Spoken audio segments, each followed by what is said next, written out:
আসসালামু আলাইকুম। একটা ইন্টারেস্টিং এবং শিক্ষণীয় বিষয় আপনাদের সামনে উপস্থাপন করার জন্য এই ভিডিওটি আমি রেকর্ড করছি। তো প্রেক্ষাপটটা হচ্ছে আমি একটা শপিং মলে গিয়েছিলাম। যাওয়ার পরে হঠাৎ করেই ইলেকট্রিসিটি চলে যায়। তো ইলেকট্রিসিটি যখন চলে যায়, তখন স্বাভাবিকভাবেই সকল কার্যক্রম স্টপ হয়ে যায় সাময়িক সময়ের জন্য। ঠিক তখন আমি অবলোকন করলাম যে একজন লোক লিফটের মধ্যে বন্দী হয়ে রয়েছেন।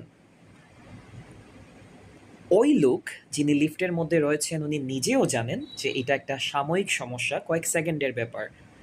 কজ বড় বড় মেগা মলে আমরা কি দেখতে পাই, যে ইলেকট্রিসিটি যাওয়ার পরে তাদের একটা ব্যাকআপ প্ল্যান থাকে, অর্থাৎ জেনারেটর অটোমেটিক্যালি হোক বা ম্যানুয়ালি হোক অন হয়ে যায়। তো তার ঠিক পাশেই, মানে লিফটের পাশেই দুইজন লোক ছিলেন। তো উনারা করেছেন কি, যখন দেখলেন যে একটা মানুষ লিফটের মধ্যে আটকা পড়ছে, ইলেকট্রিসিটি চলে গেছে, আমি তাদের পাশেই ছিলাম, তো উনারা হাসতেছে।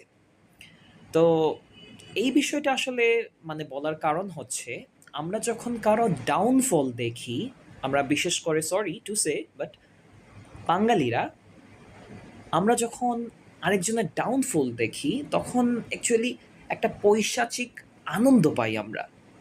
বাট কেন? এই যে সাময়িক সময়ের জন্য একটা মানুষ কষ্ট পাচ্ছে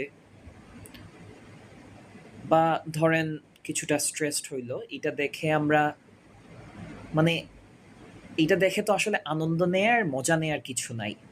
বাট উনারা লিটারেলি দুইজনই হাসতেছিল। সো আমি এই জিনিসটা অবজার্ভ করে ভাবলাম একটা ভিডিও বানাবো এবং আপনাদের সামনে তুলে ধরবো। সো শিক্ষণীয় ব্যাপারটা হচ্ছে, আমরা এই ধরনের সিচুয়েশনে হাসাহাসি না করে অপর যে ব্যক্তিটা যে বিপদে পড়েছে বা সাময়িক অসুবিধায় পড়েছে, তাকে আমাদের সাহায্য এবং সহযোগিতা করা উচিত। এই মেসেজটা পৌঁছে দেওয়ার জন্য আমি এই ভিডিওটি ধারণ করলাম। থ্যাঙ্কস এভরিওয়ান, যারা এতটুকু পর্যন্ত ভিডিওটি দেখেছেন, শেষ পর্যন্ত এসেছেন, অসংখ্য ধন্যবাদ। ভালো থাকবেন সবাই। আসসালামু আলাইকুম।